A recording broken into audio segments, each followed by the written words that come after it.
Hello and welcome back to my channel. My name is Yoder of Coriander Quilts, and today we are making the next block in the Sunny Patches Sew Along. Last month we made our Sunny Greek square. You might remember this cute little block. This is the one made using sun-washed fabrics. And of course I have the beautiful day version right here. The month before that we made all of our jelly roll blocks. At least the pattern came out for the jelly roll blocks. You may still be working on those as we move our way through this quilt along. But here is the sun-washed version of that block, and the beautiful day version of that block is right here. If you're new to this sew along, I'm going to have all of the links down below so you can catch up at any time. I made all of the blocks ahead of time using beautiful day fabrics, and for this sew along, as I share the new blocks every month, I am making them in my sun-washed line of fabric, so you get to see both options as we move along. Now, for today, we are going to be making the Sunny 1941 9-patch block. Here is the beautiful day version, and I will be walking you through making this block using sun-washed, so stick around.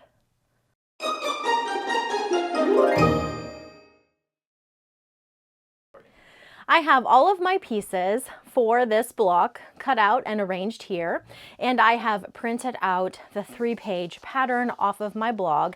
Again, I do have this linked in the description box below so that you can print this out. I do suggest that you pause the video right now and go ahead and print out the pattern.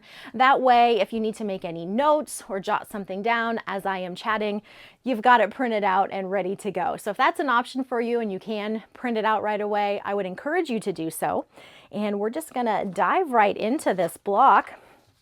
Now, if you remember from last month, there is a simplified option which utilizes the stars throughout the pattern. So if you wanted to simplify this block, and rather than making the pieced block center like what you see here, you would rather do just a plain block center, you will follow those stars throughout the pattern to simplify.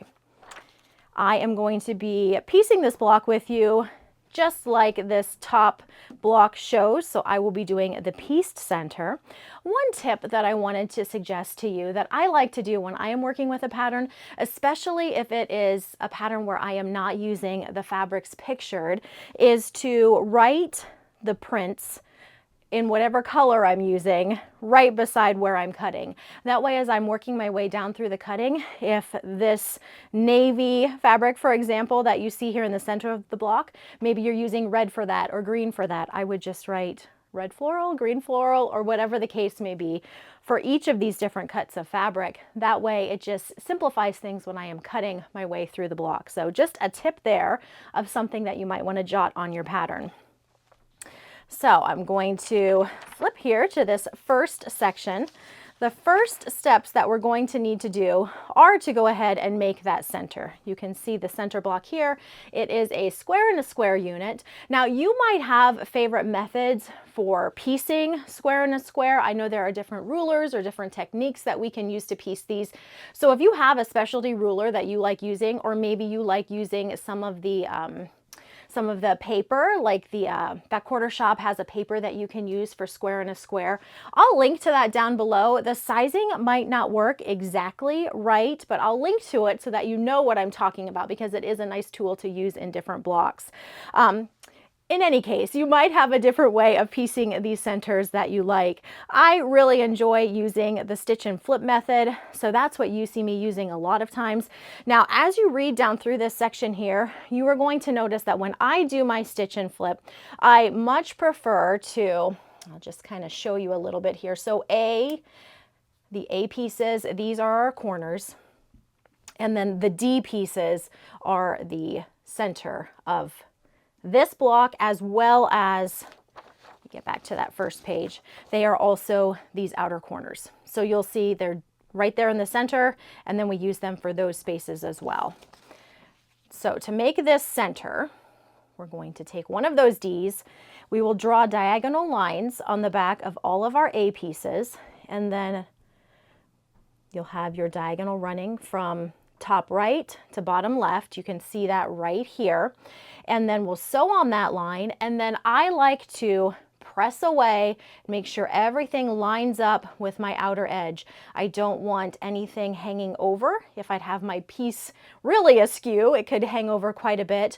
Or if I don't sew accurately on that line, that's when you're going to end up with this top piece not lining up exactly right. So what we're looking for when we flip this over after pressing, after sewing and pressing, is we want this to match up exactly with our outside edge. If we have any sort of overhang, like you see I have a little bit of overhang here, that would mean that I have either cut something wrong or sewn something wrong, and I might want to redo that stitch and flip corner. That's a really easy way to check and make sure that you have been accurate with your sewing, with your pressing, with your cutting. You just need everything to line up perfectly. Once I have sewn, pressed, and everything has lined up, then I go back and I trim out my bottom 2 layers, leaving a 1/4 inch seam allowance. I'm going to show you what that looks like after I've sewn some of these corners on, just so that you can see what that looks like in action. I think it's a great way to double check everything. If we trim out those bottom 2 layers first before pressing, we have no way of knowing if that top piece, if this top piece is accurate or not. So that is just a handy way to check our accuracy before we do any trimming. Let me go sew some of those corners on for you and show you what that looks like. I have sewn on the 2 corners, like you can see right here in step 2, top left, bottom right, and sewn them on, but as you can see, I haven't trimmed out these bottom 2 layers.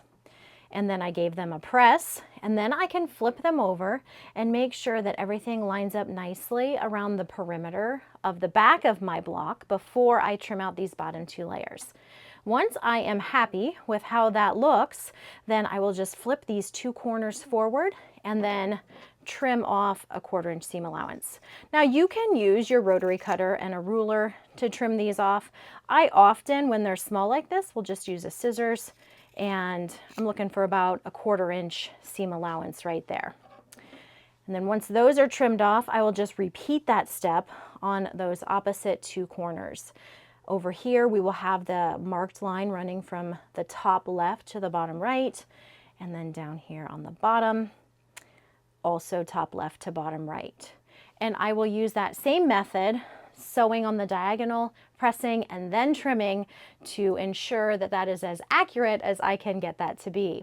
I also pulled the little pad of paper. This is the product that I was talking about earlier, the Fat Quarter Shop Square in a Square paper, and this is the size that you would use for this block here.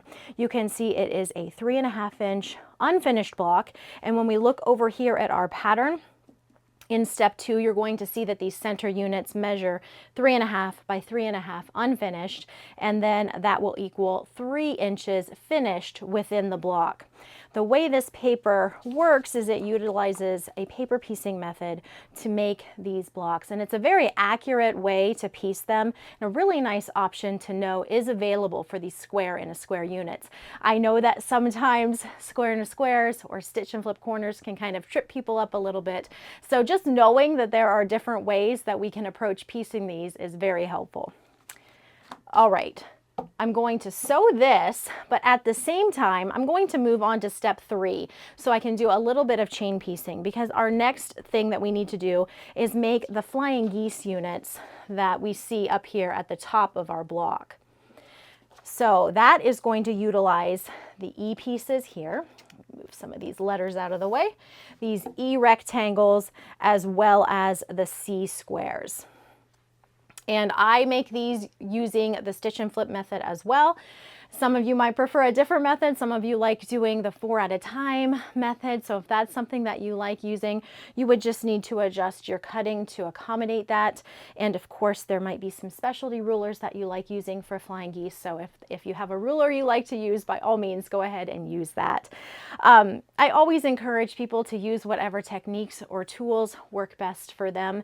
There are so many things out there that we can use to tailor the way we like to make our blocks that gives us the most accurate method that we can find. And so if you have something a little bit different that you like to use or a different method, by all means, go right ahead. For this pattern, the way I've written it, you would be using the E rectangles, these C squares, and using the same stitch and flip method that I did earlier for my square and a square. You can see how we're making those on this second page here, and then we finish them up at the top of the third page. So I'm going to go ahead and do that. I use the same method, sewing, pressing, and then trimming, just like what you saw me use here. And we're going to need to make 4 of those flying geese. The other thing I should mention as we work our way through the pattern, just like in all of my other patterns, you will see pressing arrows throughout, so just press as the pattern shows you to do, and I will show you the backs of my pieces when I come back as well. We now have 4 flying geese units and our block center. This is what the back of those flying geese will look like. The back of your block center, everything is pressed away. And the next step is to take our flying geese units and we're going to be sewing those to our B rectangles, just like this. You see this here in step number 5, and then we are pressing towards the rectangle. You will make 4 of those units. This is what those pieces look like once they are sewn together. Those are also going to measure 3.5 inches square, just like our center and just like our D blocks. Here's what the back of those blocks look like, pressed towards the rectangle. I've laid out the block, and our next step is going to be to sew together the horizontal rows along with our D squares. We are going to be pressing the top row away from the center, this row towards the center, and then the bottom row away from the center. You'll see that shown in your pattern right here. After that, we'll sew all of the rows together, and then the final 2 seams get pressed away from the center, just like you see here. The final step to completing this block is to sew on our F and our G border rectangles. F is going to get sewn onto the sides of the block, and then G gets sewn onto the top and the bottom of the block, and you'll see we are pressing all of those away from the center. I will complete the block, pop back over and show you what that looks like completed, and show you how the pressing looks on the back as well. This is our completed Sunny 1941 9 patch and the pressing on the back. This block is going to measure 12 inches square at this point. Do take note that is not 12.5 inches like what we usually see. It is 12 inches. It will finish at 11.5 inches once it is sewn into the quilt top. And you're going to see that mentioned here in the pattern because that is a little bit different than what we usually see. So make note of that. That's our completed block. And here is what we have so far. Our block from last month, and then of course our jelly roll blocks. And you can kind of see how everything is starting to come together. The next block release date for this quilt along is going to be the 3rd Saturday of June, so mark your calendars. I do have the complete schedule over on my blog, which is linked in the description box below, so that if you ever wonder about when is the next block coming, you can go take a look at that calendar. And it's been a lot of fun sewing along with all of you. If you have any questions, be sure to leave them for me in the comments below, and I will catch you again next time.